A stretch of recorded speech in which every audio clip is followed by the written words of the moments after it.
Item ಯಾವುದೇ ಇರಲಿ try ಮಾಡಿ ಆಚಿ ಚಿಕನ್ ಮಸಾಲಾ. ಆಚಿ ಚಿಕನ್ ಮಸಾಲಾ. ಈ ವಿಚಾರಕ್ಕೆ ಸಂಬಂಧಪಟ್ಟಂತೆ ಹೈಕಮಾಂಡ್ ನಾಯಕರ ಜೊತೆ ಏನ್ ಚರ್ಚೆ ಆಗಿದೆ ನನಗೆ ಗೊತ್ತಿಲ್ಲ. ಇದು ಗೃಹ ಸಚಿವ ಡಾಕ್ಟರ್ ಜಿ ಪರಮೇಶ್ವರ್ ಅವರ ರಿಯಾಕ್ಷನ್. ಒಳಗಡೆ ನಡೆದ ಚರ್ಚೆಯ ಮಾಹಿತಿ ನನಗಂತೂ ಇಲ್ಲ. ಅದರ ಬಗ್ಗೆ ಯಾವುದೇ ಮಾಹಿತಿ ನನ್ನನ್ನು ತಲುಪಿಲ್ಲ. ಇವತ್ತು ಸುರ್ಜೇವಾಲಾ ವೇಣುಗೋಪಾಲ್ ಬರ್ತಿದ್ದಾರೆ ರಾಜ್ಯಕ್ಕೆ. ಸುರ್ಜೇವಾಲಾ ವೇಣುಗೋಪಾಲ್ ಏನ್ ಘೋಷಣೆ ಮಾಡ್ತಾರೆ ಅನ್ನೋದು ಕೂಡ ನಮ್ಗೆ ಗಮನಕ್ಕಿಲ್ಲ, ನಮ್ಗೆ ಗೊತ್ತೇ ಇಲ್ಲ, ಮಾಹಿತಿ ಇಲ್ಲ ಅಂತಿದ್ದಾರೆ ಗೃಹ ಸಚಿವ ಡಾಕ್ಟರ್ ಜಿ ಪರಮೇಶ್ವರ್. ಏನೇ ಇದ್ರೂ ಕೂಡ ಹೈಕಮಾಂಡ್ ಅಂತಿಮ ತೀರ್ಮಾನ ಮಾಡುತ್ತೆ. ಎಲ್ಲವೂ ಕೂಡ ಹೈಕಮಾಂಡ್ ಮೇಲೆ ಡಿಪೆಂಡೆಂಟ್. ನಿನ್ನೆ ಜಾರ್ಜ್ ಮನೆಯಲ್ಲಿ ಚರ್ಚೆ ಆಗ್ಲಿಲ್ಲ, ಜಸ್ಟ್ ಊಟ ಮಾಡಿದ್ವಿ ಅಂತ ಗೃಹ ಸಚಿವರು ಹೇಳ್ತಿದ್ದಾರೆ. ಸಿಎಂ ಸಿದ್ದರಾಮಯ್ಯ ವಿಚಾರಕ್ಕೆ ಸಂಬಂಧಪಟ್ಟಂತೆ ಇಷ್ಟೆಲ್ಲ ಪ್ರಶ್ನೆಗಳನ್ನ ಪತ್ರಕರ್ತರು ಕೇಳಿದಾಗ ಕೊಟ್ಟಿರುವಂತಹ ರಿಯಾಕ್ಷನ್ ಗೃಹ ಸಚಿವರದ್ದು. ಅವರು ಸುಮಾರು ಹೈಕಮಾಂಡ್ನವರು ಮಾನ್ಯ ಮುಖ್ಯಮಂತ್ರಿಗಳನ್ನ ಕರೆದಿದ್ರು. ಅವರು ಸುಮಾರು 3-4 ಗಂಟೆಗಳ ಕಾಲ ಅಲ್ಲಿ ನಮ್ಮ AICC ಕಚೇರಿ, ಕೇಂದ್ರ ಕಚೇರಿಯಲ್ಲಿ ನಮ್ಮ ಹೈಕಮಾಂಡ್ನವ್ರನ್ನ ಭೇಟಿ ಮಾಡಿದರು. ಅಧ್ಯಕ್ಷರು, ಪ್ರಧಾನ ಕಾರ್ಯದರ್ಶಿಗಳು, ರಾಹುಲ್ ಗಾಂಧಿಯವರು, ಅವ್ರನ್ನೆಲ್ಲರನ್ನೂ ಕೂಡ ಭೇಟಿ ಮಾಡಿದರು. ಒಳಗಡೆ ಏನು ಚರ್ಚೆ ಆಗಿದೆ ಅನ್ನೋದು ನಮಗೆ ಯಾರಿಗೂ ಕೂಡ ಗೊತ್ತಿಲ್ಲ. ಆದರೆ ತಾವು ಮಾಧ್ಯಮದಲ್ಲಿ ಅನೇಕ ಸ್ಪೆಕ್ಯುಲೇಷನ್ಸ್ಗಳನ್ನು ಕೂಡ ಮಾಡಿದ್ದೀರಿ. ಬಹುಶಃ ಇವತ್ತು ಸುರ್ಜೇವಾಲಾ ಅವರು, ನಮ್ಮ ಪ್ರಧಾನ ಕಾರ್ಯದರ್ಶಿಗಳು ಬೆಂಗಳೂರಿಗೆ ಬರ್ತಾ ಇದ್ದಾರೆ.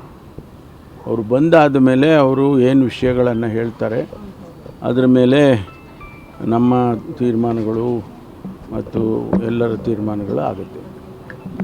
ಸಿದ್ದರಾಮಯ್ಯನವರು ಒಪ್ಕೊಂಡಿದ್ದಾರೆ, ಸಮ್ಮತಿ ಕೊಟ್ಟಿದ್ದಾರೆ. ಈಗ ನಿನ್ನೆ ದಿವಸ ಮಾಧ್ಯಮದಲ್ಲಿ ಮಾನ್ಯ ನಮ್ಮ ಪ್ರಧಾನ ಕಾರ್ಯದರ್ಶಿಗಳು KC ವೇಣುಗೋಪಾಲ್ ಅವರು ಹೇಳಿದ್ದನ್ನು ನಾವು ಪ್ರಸಾರ ಮಾಡಿದ್ದೀವಿ. ಅವರು ಹೇಳಿದ್ದು ರಾಜ್ಯಸಭೆಗೆ ಮತ್ತು ಕೌನ್ಸಿಲಿಗೆ ನೇಮಕ ಮಾಡೋದಕ್ಕೆ ಚರ್ಚೆ ಮಾಡಿದ್ದೀವಿ ಎನ್ನುವಂಥ ಮಾತನ್ನು ಹೇಳಿದ್ದಾರೆ. ಅದು ಬಿಟ್ಟು ಬೇರೆ ಏನು ಅವರು ಹೇಳಿಲ್ಲ. ಈಗ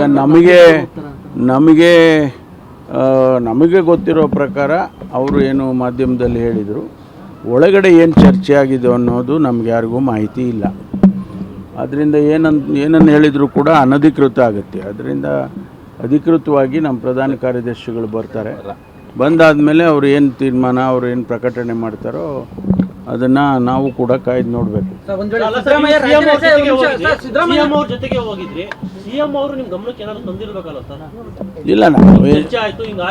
ಇಲ್ಲ, ನಾವು ಅದೇನು ಮಾತಾಡಿಲ್ಲ. ಮೀಟಿಂಗ್ ಎಲ್ಲ ಊಟ ಮಾಡ್ದು ಯಾಕೆಂದರೆ ನಾವು ಎಲ್ಲರೂ ಇರಬೇಕಲ್ವಾ. ಸೊ ಜಾರ್ಜ್ ಮನೆಗೆ ಹೋಗಿದ್ದು, ಅವರು ಒಳ್ಳೆ ಊಟ ಕೊಟ್ಟರು. ಊಟ ಮಾಡಿಕೊಂಡು ನಾವು ಮತ್ತೆ ವಾಪಸ್ ಬರುವಾಗ ಎಲ್ಲ ಜೊತೆಯಲ್ಲಿ ಬಂದವು. ಸಿದ್ದರಾಮಯ್ಯ ರಾಜೀನಾಮೆ ಕೊಟ್ರೆ ನೀವೇನಾದ್ರೂ CM ಹುದ್ದೆಗೆ ನೀವು ಕೂಡ ಆಸ್ಪರೆಂಟ್ ಸರ್ ಅಥವಾ ಕೇಳ್ತೀರಾ? ಅಲ್ಲ, ಈಗ ಅಪ್ರಸ್ತುತ. ಯಾಕೆಂದರೆ ಹೈಕಮಾಂಡೇ ತೀರ್ಮಾನ ಮಾಡಬೇಕು. ನಾವು ಯಾರೇ ಏನು ಹೇಳಿಕೆಗಳು ಕೊಟ್ಟರು ಕೂಡ ಅದು ಅಪ್ರಸ್ತುತ ಆಗುತ್ತೆ. ಹೈಕಮಾಂಡ್ ಏನು ತೀರ್ಮಾನ ಮಾಡುತ್ತೋ ಮೊದಲಿಂದ ಹೇಳ್ಕೊಂಬಂದಿದ್ದೀವಿ. ಹೈಕಮಾಂಡ್ ತೀರ್ಮಾನ ನಾವೆಲ್ಲ ಬದ್ಧವಾಗಿರ್ತೀವಿ ಅಂತ. ಹೈಕಮಾಂಡ್ಗೆ ಅಪೀಲ್ ಮಾಡಿದ್ದೀರಾ ಸರ್, ನನಗೂ ಅವಕಾಶ ಕೊಡಿ ಅಂತ? ನಾನು ಯಾರನ್ನು ಭೇಟಿನೇ ಮಾಡಿಲ್ಲ. ಅದೇ ನಾನು ಹೇಳಿದ್ನಲ್ಲ, ಒಳಗಡೆ ಏನು ಚರ್ಚೆ ನಡೀತು, ಏನು ಯಾವ ಸಬ್ಜೆಕ್ಟ್ಗಳು ಡಿಸ್ಕಷನ್ಸ್ ಮಾಡಿದ್ರು ನಮಗೆ ಅದರ ಮಾಹಿತಿಗಳಿಲ್ಲ. ಅವರು ನಮ್ಮ ಪ್ರಧಾನ ಕಾರ್ಯದರ್ಶಿಗಳು ಹೇಳಿರೋ ಪ್ರಕಾರ ರಾಜ್ಯಸಭೆ ಮತ್ತು ಕೌನ್ಸಿಲ್ ಚರ್ಚೆ ಮಾಡಿದ್ದೀವಿ ಅಂತ ಹೇಳಿದ್ದಾರೆ.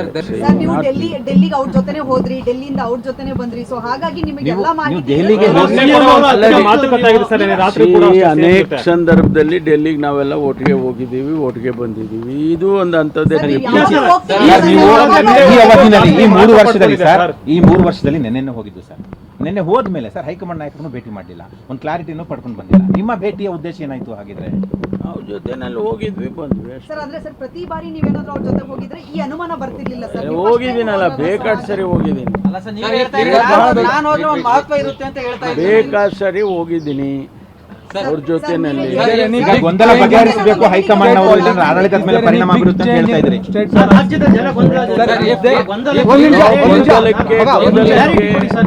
ಗೊಂದಲಕ್ಕೆ ನಾಳೆ ನಮ್ಮ ಸುರ್ಜೇವಾಲಾ ಅವರು ಬರ್ತಾರೆ, ಇವತ್ತೇ ಬರ್ತಿದ್ದಾರೆ. ಇವತ್ತೇ ಬರ್ತಿದ್ದಾರೆ. ನಾಳೆ ಅವರು ಇವತ್ತು ಅಥವಾ ನಾಳೆ ಅವರು ಪ್ರೆಸ್ ಕಾನ್ಫರೆನ್ಸ್ ಕರಿಬೋದು ಅಥವಾ ನಿಮ್ಮನ್ನು ಕರೆಸಿ ಹೇಳ್ಬೋದು.